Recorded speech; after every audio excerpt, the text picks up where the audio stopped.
Hi, everyone, and welcome back to the Viking Academy podcast. Today on the podcast, we have Michelle Madrid. Now, Michelle is a transformational coach.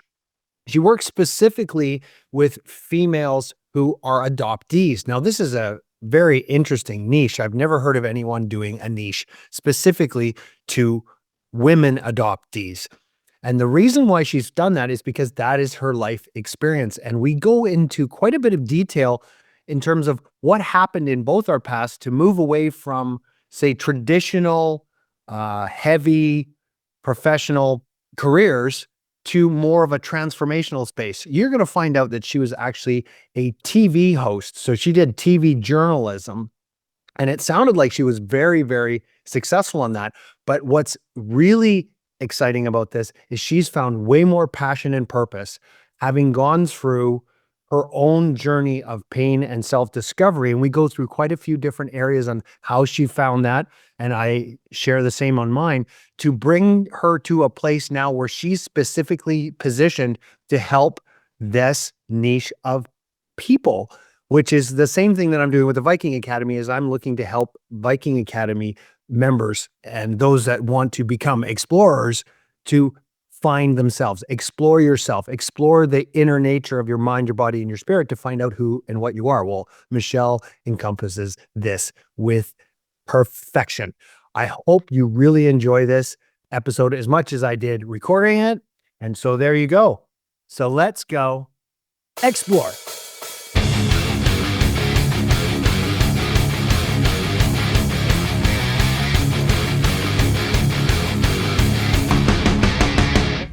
Michelle, welcome to the podcast. Thank you so much for having me. I'm thrilled to be here with you. I'm really excited about this because we've never met before. We were connected by Carrie Oberbrenner. Carrie Oberbrenner was pivotal in helping me launch one of my audiobooks and getting the Viking Academy website and podcast process up together. So I'm internally grateful for him. And I'm assuming that you also have some experience with Carrie as well. I do. In fact, I met Carrie, the fabulous Carrie, the big-hearted connector, Carrie. He's so good at connecting souls and igniting souls, of course. But I met him, I think it was back in March, actually, not that long ago, at an A360 gathering with Peter Diamandis. And I got up early one morning to go and listen to Carrie present. And after his presentation, we just connected, and it's been a really beautiful connection, and I'm very grateful that he introduced the two of us and that we could be here together for this conversation. Right on. So yeah, Abundance 360. I've never been to one. What are they like? It is amazing. It makes my brain sizzle because you learn so much about AI and what's not only coming, but what is already here that we might not be aware of in terms of AI, and also just medical advancement, our health, longevity. It is just a wealth of information, learning and growing. And of course, another place to meet incredible people doing incredible things in the world. So I'm always grateful to be in that setting and allowing myself to learn, always sitting down at the table and reminding myself I'm worthy of being here. I have something to contribute. And I'm also going to stay open to learning and growing and evolving with all of these other beautiful souls, hearts, minds. Yeah, you mentioned that you have a reason for being here, and that's like there's part of the ethos of the Viking Academy that I have come to completely envelop and integrate in myself. And I want my fellow explorers, my fellow Vikings to take this as way, is that the universe made everything for a reason. That means every single one of us are here for a reason.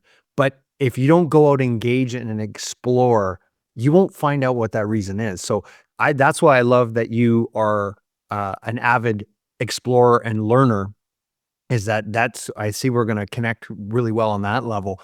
So I want to get into kind of the details of what you do and what you're bringing out to the world. And I'm very curious on finding out how you found your way to this as well, because that's something I want our listeners to be able to go, hey, the path is never straight. It's always all over the map. But I'm very interested, first of all, in what you're doing, what you're bringing out into the world, and then a second part of that is like, how did you get to that point? So let's do with the first one. Like, what does Michelle bring to the world other than a beautiful smile and a lot of energy? Ah, thank you so much. Yeah, what you just shared is really resonates with me because I've always considered myself a tracker of truth. And as a kid who was in foster care in the United Kingdom and then adopted internationally, and I lived with a lot of secrecy around me. I felt enveloped in secrecy for a very long time, and stepping on that path to discover my own truth was absolutely key for me, and I hope that's what I bring to the table, and offer to this world, at this stage in my life. I am someone who truly believes in the importance of unlocking the boxes that we hide away, those experiences, those truths, that shame, um, those limiting thoughts, all of it that we lock away and hide away in thinking that that's going to keep us safe. We don't have to engage with those parts of ourselves. We can just move forward and leave them locked. And then understanding that they don't stay locked and they grow deep, deep roots. And the roots of those things, those locked away places get very, very heavy. And it takes our breath away. It takes our power away, our joy away. And it's really important to get back to those places. So, as a recovering television news journalist, and that's really what I am, I stepped away from that world in 2000 ish. And I began to do the work of discovering me and really going deep into what does it mean to be me, because I didn't know. I think I entered television news for a lot of reasons. I love telling stories. I love writing. I love engaging with people. I love using story to right wrongs, or find a place of justice in the world. But I also joined into that, community, of television news, a journalist, because I do believe, as I look back at that time in my life, I was so searching for identity. And I thought, well, if I have this, then I'll have an identity. And if people like me on the screen, then maybe I can start to like myself. Not I'll be certain to like myself, right? But maybe I can start liking myself. If they see me worthy of listening to, tuning into, on a news broadcast, then maybe I can convince myself that I'm worthy, that I have a voice.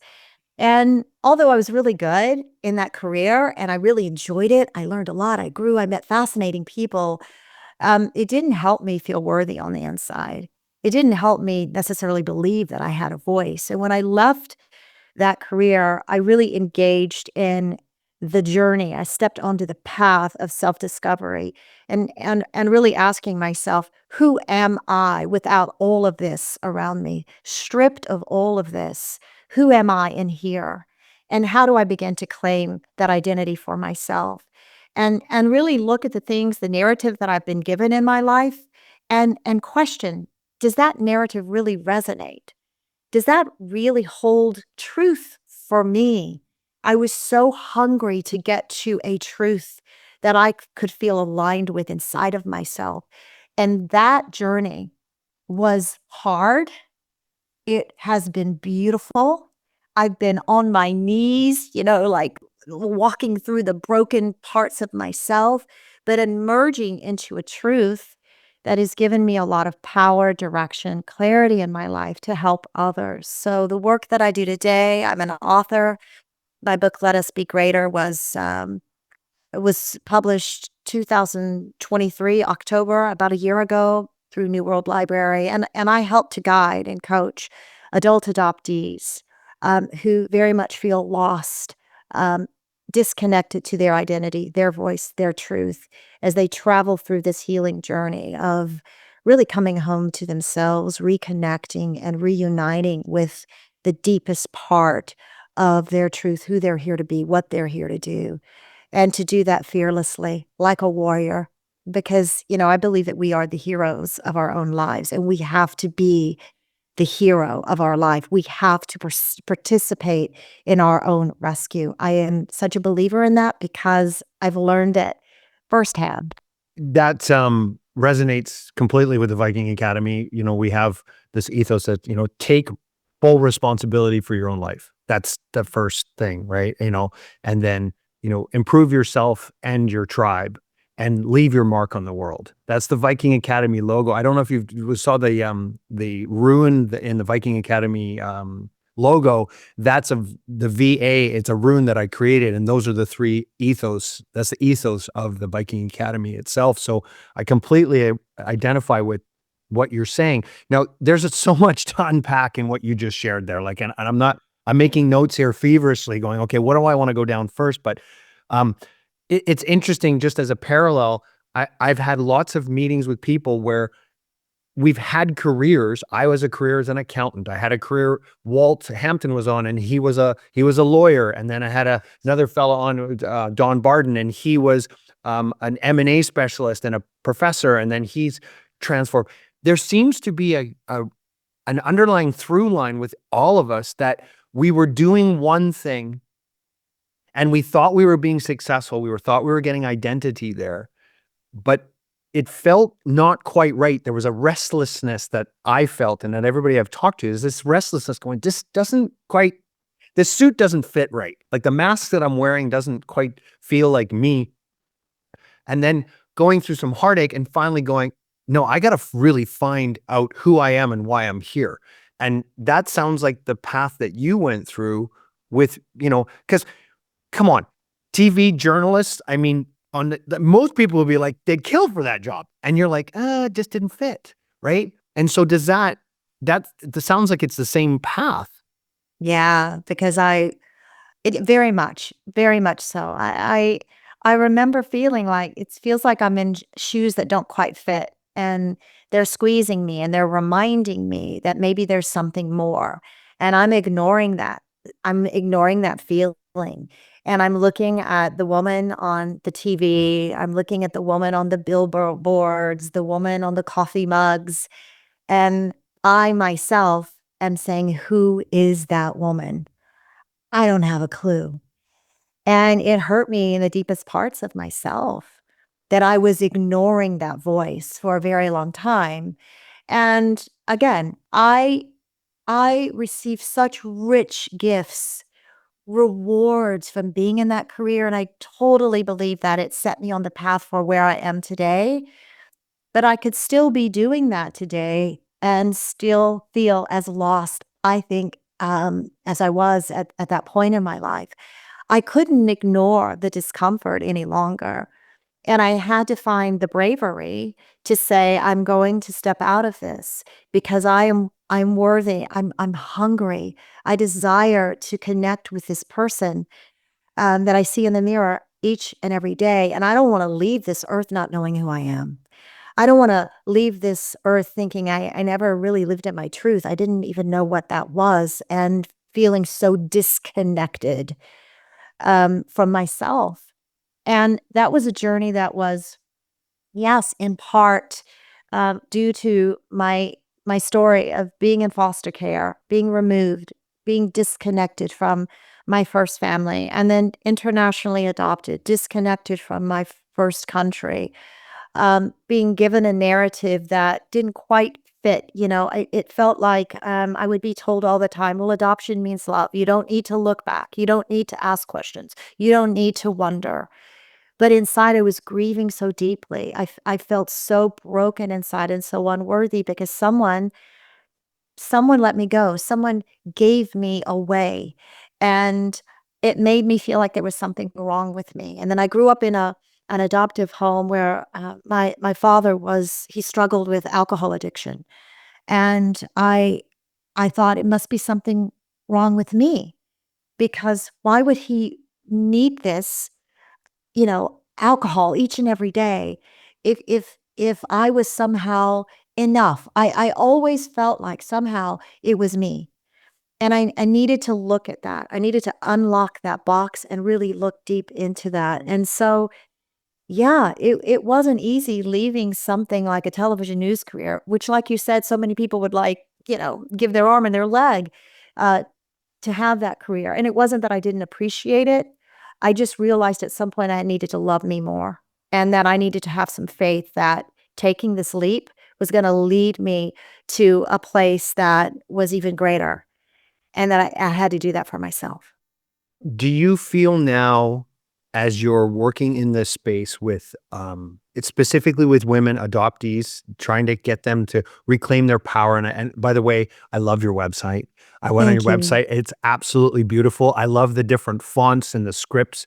Um, Anybody listen here, we'll put the link later, but I just want to let people know is go to themichellemadrid.com and check it out. It's amazing. Um, as you're in this new phase of your being, don't you feel so much more comfortable in your own skin? Yeah. I I feel so comfortable in my skin now. I know who I am, and I'm not ashamed of anything that happened in my life that has brought me to this point. When I was in television news, I never spoke of being adopted. People likely didn't even know. Um, I never shared about growing up in a home with a parent who was addicted to alcohol. I never spoke of those broken parts of my story because I really believed it made me lesser than. And if they find out these things, they're not going to want me on their television program. We tend to think that people out there are perfect that we see, right? But we each have stories, every single one of us, and within those stories there is brokenness.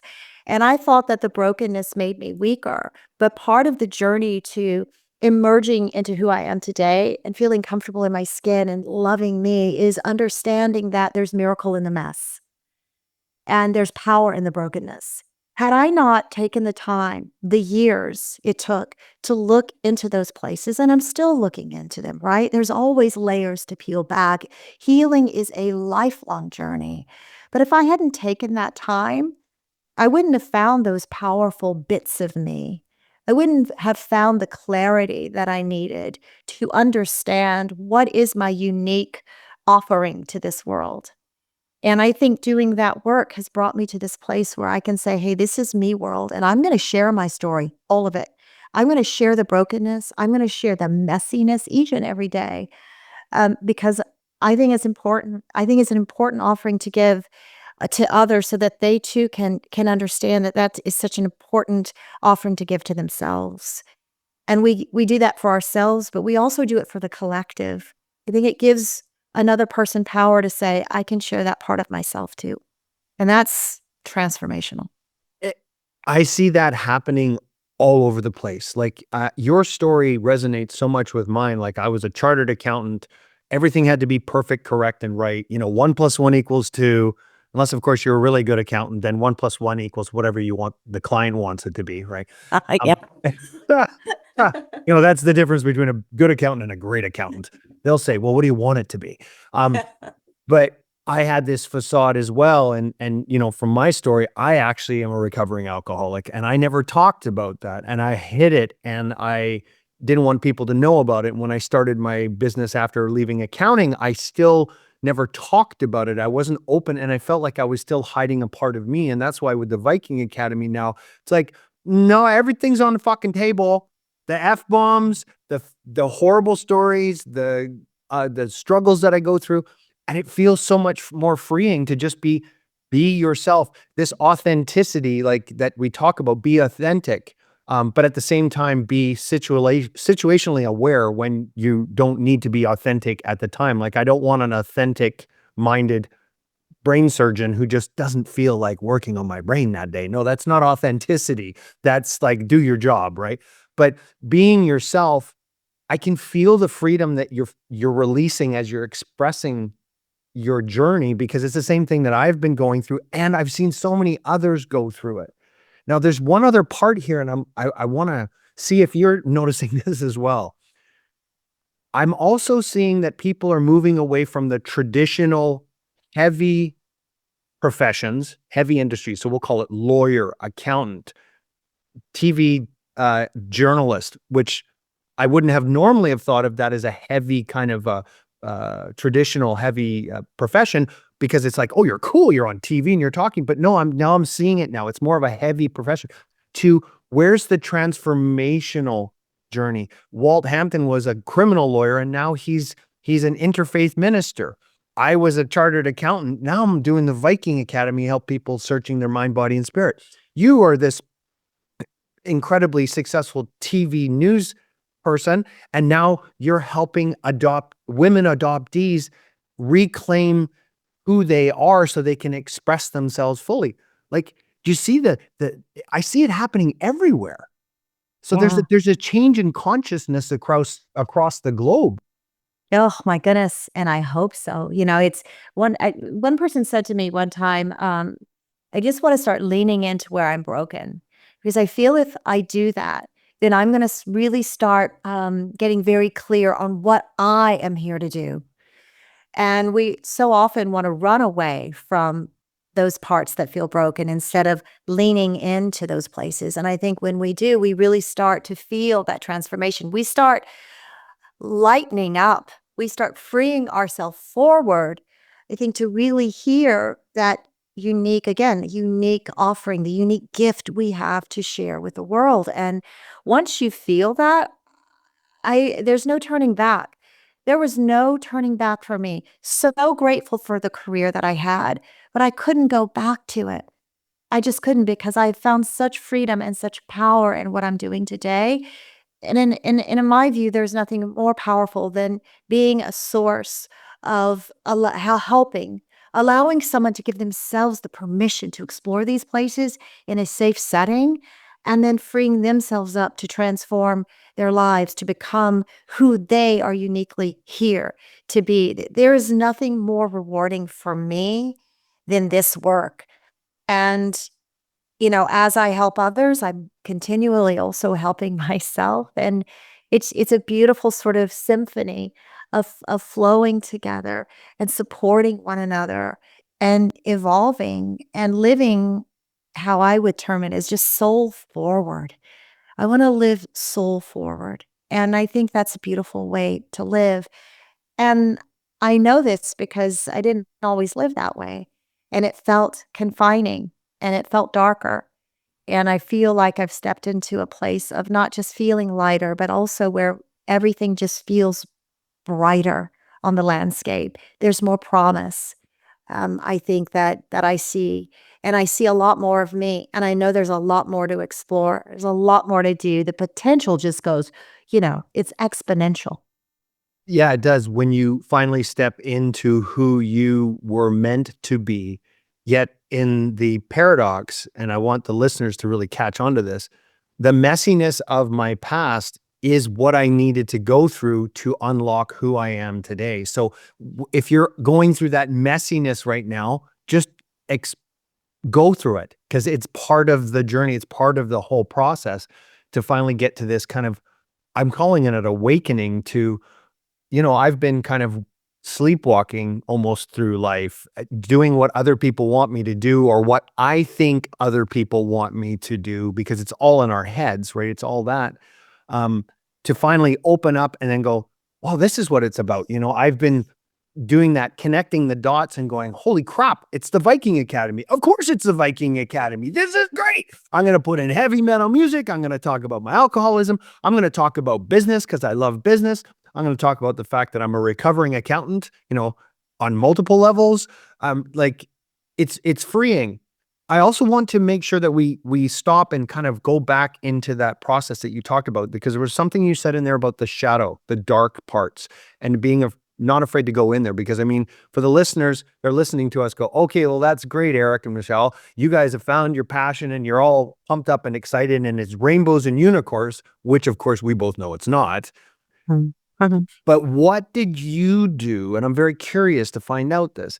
What specifically did you do to start looking into these dark corners? Like, what specifically did you do to start facing those fears that are, and those demons that you didn't realize you were looking at? Like when you finally turn and you look at them, you realize, oh, I didn't realize that was actually there. And then when you really look at it, it disappears. But what did you do specifically to heal yourself? Well, the first thing I did was give myself permission and to understand that there were things to heal. And I began to look at and contemplate the idea that there might be a lot of grief stuffed inside of myself, stuck inside of myself, that I hadn't allowed myself to look at, to openly grieve because, as an adoptee, you're told there's nothing to grieve. Just be grateful. Oh, you're so lucky. You have forever family. And it's not as an adoptee, we don't see that. We don't hold gratitude for the lives that we have. But there was something that happened. There was something that happened before. I always say something had to come apart for something to come together. And that's how adoption happens. A family had to come apart for another family to come together. And what we have not been able to explore as adoptees and as people too, oftentimes we don't feel like we can explore those parts of ourselves and the grief that we might hold, the shame that we might feel over something. Because what if we did that? What if we truly looked at that? Who or what might I lose? How might I be rejected again? And so I had to understand and get very clear with myself that the worst, most tragic abandonment is abandoning myself. That if I look into those boxes and I get real with myself and I dive deep into the darkness, into the shadows, and if I lose something or if someone doesn't want to stick around, okay, bless them. I'm going to move forward because I'm no longer willing to lose myself. I'm not going to do that anymore. I'm not going to live a life that's not true to who I am. I'm going to discover all of me. I'm going to unlock, open up all of me. So I started, allowing myself to grieve things that I was always told weren't really there to grieve, right? And that was getting really truthful with myself. I allowed that part of me to open up. And then I started questioning the limiting thoughts that I had. Why do I have this thought? We know, you and I know a thought, thoughts are like building blocks and beliefs are thoughts on repeat. It's what we think over and over again. I'm not worthy. I'm not enough. I should be ashamed or what have you. It becomes the belief system that creates our reality. And I wanted to deconstruct all of that. And I started doing that. And then I started really putting down the burdens that were never mine to carry. And I think that was really when I started to free myself up. I looked at the secrecy around my story as a child, the shame that my first parents held for their own stories and how I came to be. I had placed all of that on my shoulders. I started to let those things go and then I started just to reclaim little bits and pieces of myself, my truth. I tattooed my original name, Julia Dawn, on my arm. I did things that would come to me in the stillness. I would listen to my voice and I would start doing things to honor me, my fullest story, and not leaving any chapter behind. And little by little, chapter by chapter, word by word, I started creating a bridge back to myself, if you will, where I've been able, I think, to merge these two worlds of, this little girl, Julia Dawn, who once felt so left behind, unworthy, and this girl, Michelle, who I became after adoption. I've been able to merge them and I feel whole. And that's been the journey of just honoring step by step what's come up for me. Did you take all this on by yourself or did you get someone to help you? There's been so many angels who have stepped into or onto my path.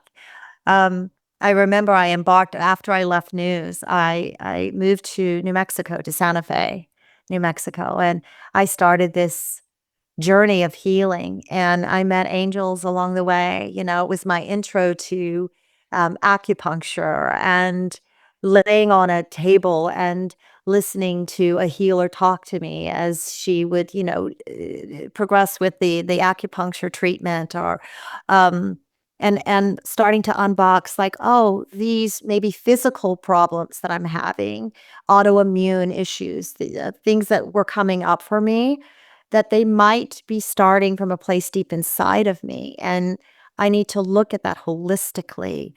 A Maori healer I sat with one time in a healing session, and he said to me, disease is housed in the bones, and we have to go deep to find it and to release it.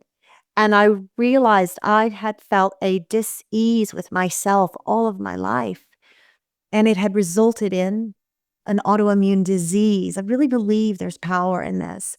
And so I started connecting how important it is to go deep within ourselves, to do the healing work starting within, because I think what we transform within, inside of ourselves, the outer world will then respond to. I really think that the shift in energy from within is a powerful force. And I started to see myself as a hero. And I started to see the connection between mind, body, spirit. It blew my mind. I wasn't broken. There were broken parts of my story that I had kept so locked away. My body was trying so hard to hold it all together. What if I just let it? What if I let it go? What if I let it flow? What if I did that in safe settings? What if I created a network of support? And if I felt safe to say, as you said, here I am, world, here's all of me, and I'm going to heal all of it. It has been really transformational. And so, yeah, you got to have a support network. I used to think you had to do everything in isolation. I told myself as an adoptee, I entered this world by myself. I mean, technically, my mother gave birth to me, but then I was hurried away, and my birth father wasn't there in the hospital, and so I created this belief that I entered this world alone. I'll leave it alone. I don't need anyone. I can't trust anyone. Love is fragile. Love doesn't stay. All of these limiting beliefs. I had to get real with myself. Yeah, love does stay. And the place that I start proving that to myself is to love myself, scars, flaws, and all. It all starts with me. Participate in your own rescue. I got to love me. I got to delight in me. I've got to be in awe of myself, my journey, not in an egocentric way, but in a way where I am delighted by the challenge to heal, to grow, and to emerge into the next version of who I'm here to be. And I hope that helps in some way sort of clarify. It has been, it's been a long journey, but I'm learning to say yes to these opportunities. I've learned to say yes to people who step into my life for a reason, who they're here to teach me something. And I find that as a blessing, a little pebble along the way. To stay open to the possibilities of my own healing, and how that not only transforms my life, but the lives of others. You said in the beginning, first you had to give yourself permission to search. So you need to have the self-awareness that there is something that's, shall we say, broken inside of us, or that's blocking us from who we really are, right? And so you have to give yourself permission to actually go explore, right? You got to give yourself permission to go there. Then you need to go there. And the thing that I think you've also highlighted here is you're not going to go it alone. We don't go and do it alone. And this is something that I've been saying, alone the Vikings were fierce, but together they were unstoppable. As a tribe, as finding your tribe and your people, it's like, it is an inside job shared with others. And so as you're doing the inside work and you share it with others, that's where the magic and the healing happens. And that's what happens in the recovery movement, is that you have to do the work, but then you go to meetings and share it with others. And that's where the magic happens. Right. And so, and you said something else in there that I really kind of want to dive into this a little bit more, is you said you started listening to that internal voice.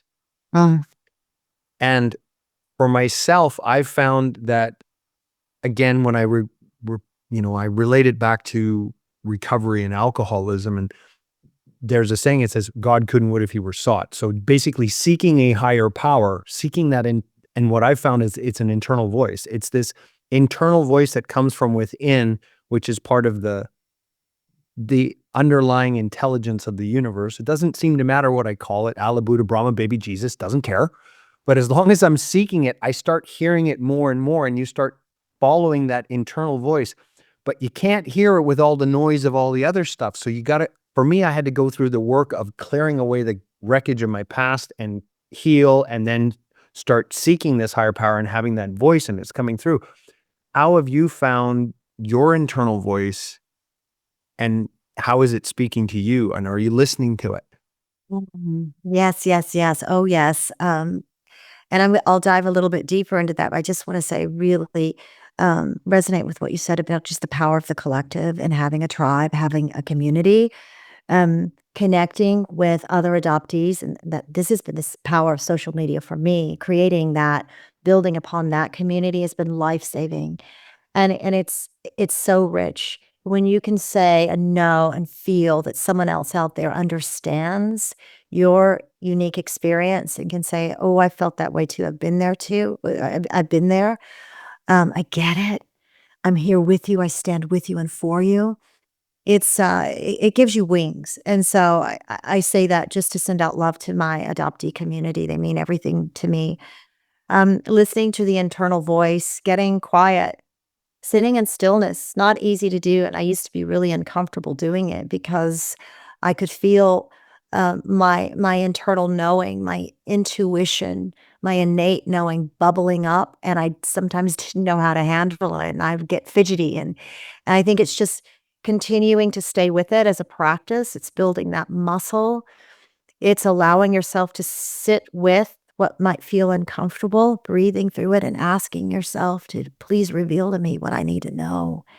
I do believe that's God. And it's beautiful. That internal voice is so powerful. Seek it out. I do that each and every day. Before I got on with you, I sat, let my internal voice um, be clear in this conversation. Let it ring true.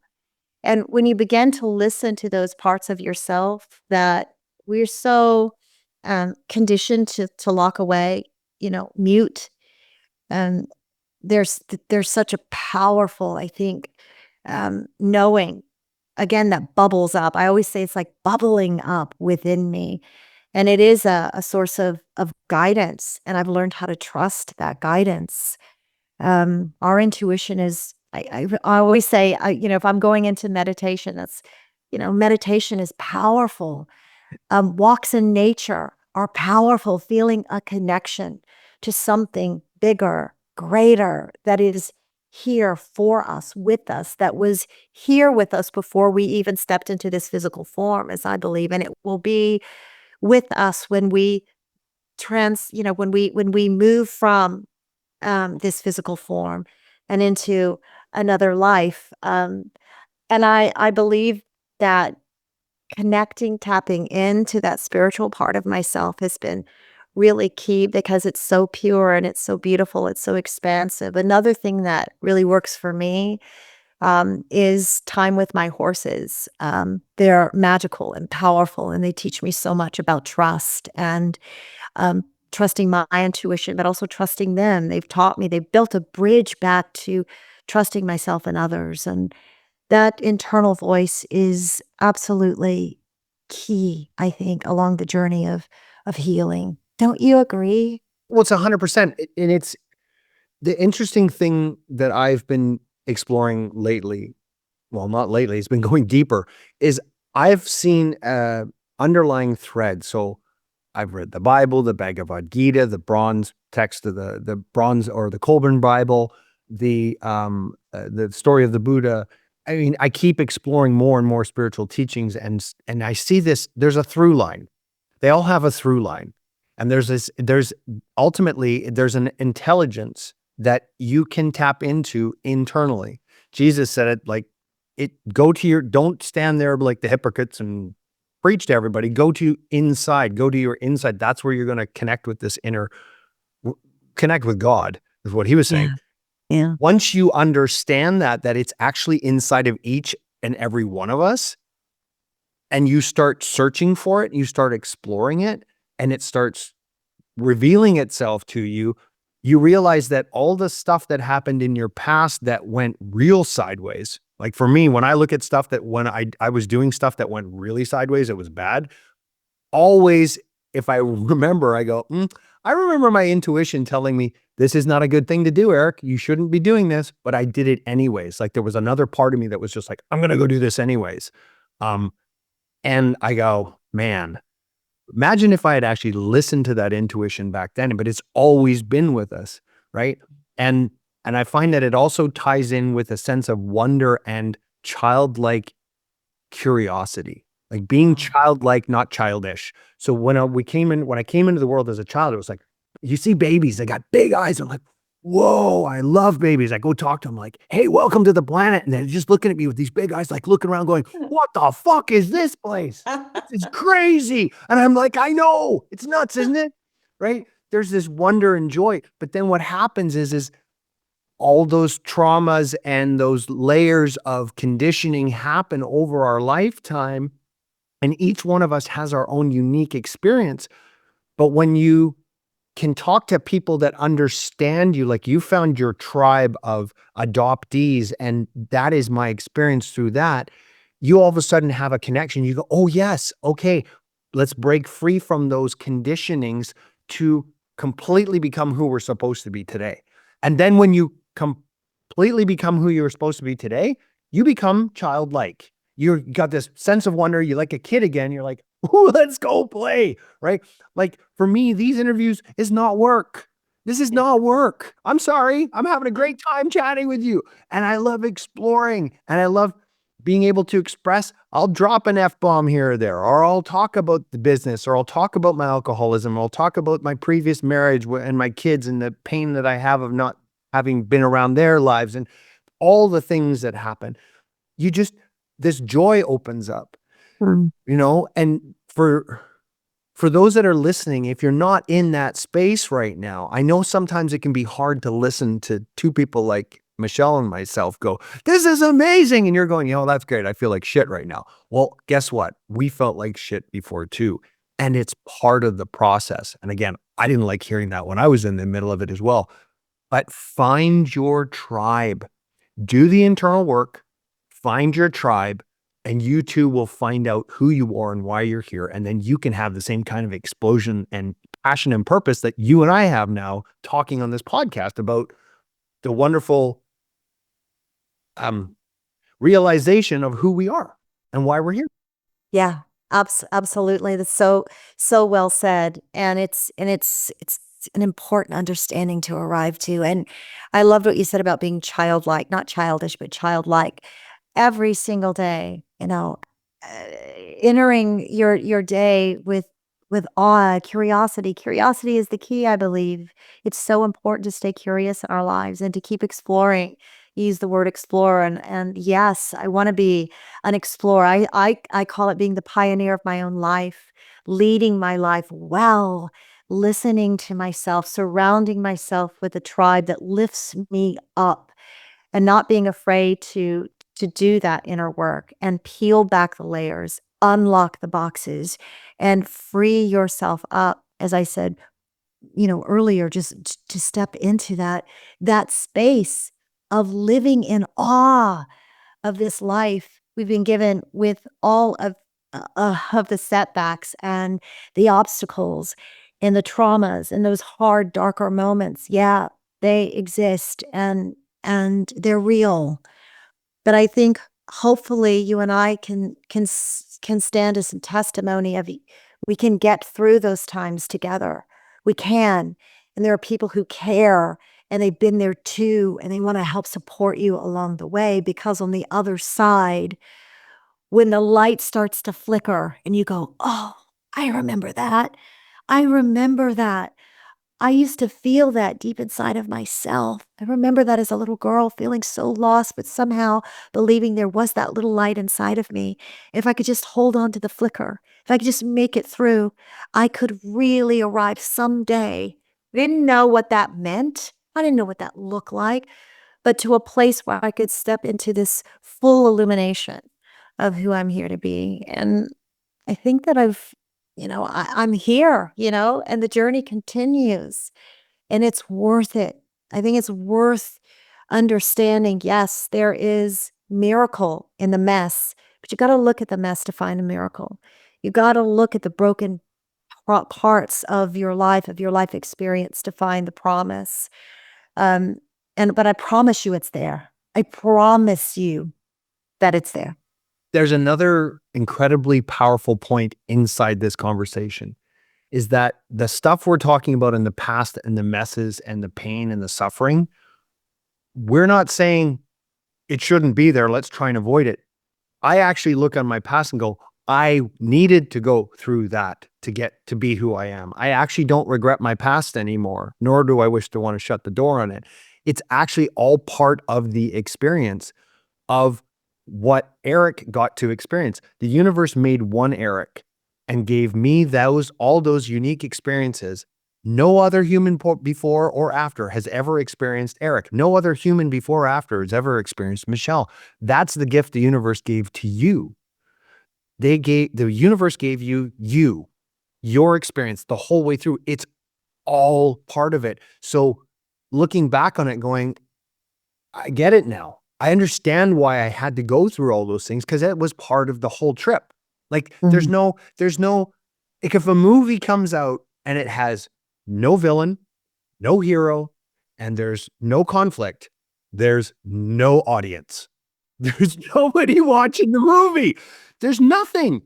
Like, so we're wired to need conflict and strife and a hero and a villain and that's the story. And that's a human story. So if you're going through this right now and you're going through the muck and the mice, just know that we're going to hold the space for you saying, that's what you need to go through right now. Yeah. Right? Yeah. Just keep going through it. Just keep going through it because eventually you're going to get to the point where you're going to go, that's why I experienced that crappy thing. It was for me, not to me. That's a lovely phrase that I keep reminding myself. Life doesn't happen to me. It happens for me. Yeah. That's huge. It is absolutely huge. And when I heard that many years ago, I was like, wow, it's not happening to me. It feels like it's happening to me, but it does take time and reflection and the willingness to look at those moments in our lives that have been challenging and that have hurt us, disappointed us, and how might this be happening for me, right? That experience. What was it here? What is it here to teach me, to show me? How is it here to grow me? I think those are key quality questions to ask ourselves when we're going through those times that feel more troubling. And again, like you're saying, like you're suggesting and offering, staying with the feelings. We so quickly want to turn away from them, numb ourselves out in whatever way that looks like so we don't have to feel it. But you have to feel it to heal it. There's no other way around it. To heal it, we got to feel. And that's what I learned. Don't be afraid of the feeling. Let it wash over you like a wave. You may tumble under the wave for a while, but you will come up for air, I promise you, and you will see the shore, and you will swim toward that shore, and you will stand back up, and you will walk taller and stronger. Um, and and that's what I had to learn for a very long time. I really tried to run away from it all, ignore it, try to be perfect because I thought if I was perfect, then I couldn't be rejected and I'd always be loved. And perfection doesn't exist. And I fell short every single day. And then it was like, well, I'm not enough. Something's wrong with me. Nothing was wrong with me. Nothing was wrong. Nothing is wrong. I'm a human being going through this experience. And, like you said, there are mountains, there are valleys, there are beautiful green pastures, there's rocky terrain. We're going to slip, we're going to fall, but oh my goodness, we're going to get back up. But surround yourself with people who say, I see you, I hear you, and there's nothing that you can tell me that's going to make me turn away. Again, I stand with you, I stand for you. And I know and I believe in you, even if right now, you struggle to believe in yourself. That's going to come. It will come. But let me support you in that way. Let me remind you of your worth and of your unique offering to this world. We can only find it. Isn't it interesting? Our unique offerings when we look at those broken parts. That's what's so fascinating to me. I ran from it for so long, and those boxes were rattling inside of me. Come on, open me up, open me up. I've got some truth to share with you. I've got a direction for you. And I finally got it when I just got up the courage to start unlocking those places. It's fascinating to me. Isn't that an empowering thought in itself? And I want the listener to really soak this one up. You said a phrase here, you have to feel it to heal it. I love that. I love that. But it's actually the messy parts of our lives. It's the pain and suffering. It's the dragons. It's the demons. That's the truth. That's the teachers. Those are the teachers. Those are the things that are telling you something like, when you're like, oh, don't look here. Well, that's telling you to go look there. And so it becomes the Viking mentality. It's like they were so passionate about life that they were willing to die with a sword in their hand. That was their ultimate goal, was to die in battle. Let's go, because they were going to go to Valhalla. But they lived with passion. They ran into the battle with ferocity, not afraid of the demon, because they actually knew that that's where the growth was. And so we metaphorically take that Viking mentality and exploring yourself and realizing that you have to feel it to heal it. So go face those fears, go face those dark corners, explore it, pick up your sword and your shield and go to battle with yourself. And you will find that the battle was always in your head. It was always in your mind, in your head. It was actually made up. And once you realize that, there's this freedom to just go, oh, well, I just made up that crazy story. Okay, well, let's just not believe it anymore. But you can't just hide from it. You have to feel it to heal it. That's the most beautiful thing. I love that. I'm going to take that one as my takeaway for sure. Thank So you. I want to make sure that before we close off the podcast, Michelle, that people know where to find you, and specifically what you provide for female adoptees. Give a little explanation of what you do and where they can find you. You got it. And quickly, I just want to say, I want to take away with me, go to battle with yourself. And then I want to add for yourself. Go to battle with yourself, for yourself. Be the hero of your life. Be the hero of your life.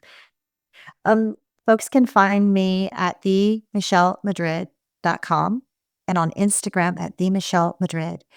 And I provide one-on-one coaching, group coaching. I have online products as well, to help you begin this journey of what we've just been discussing, unlocking the places within ourselves that keep us locked out of our own lives, locked away from who we are here to be, who we're here to become.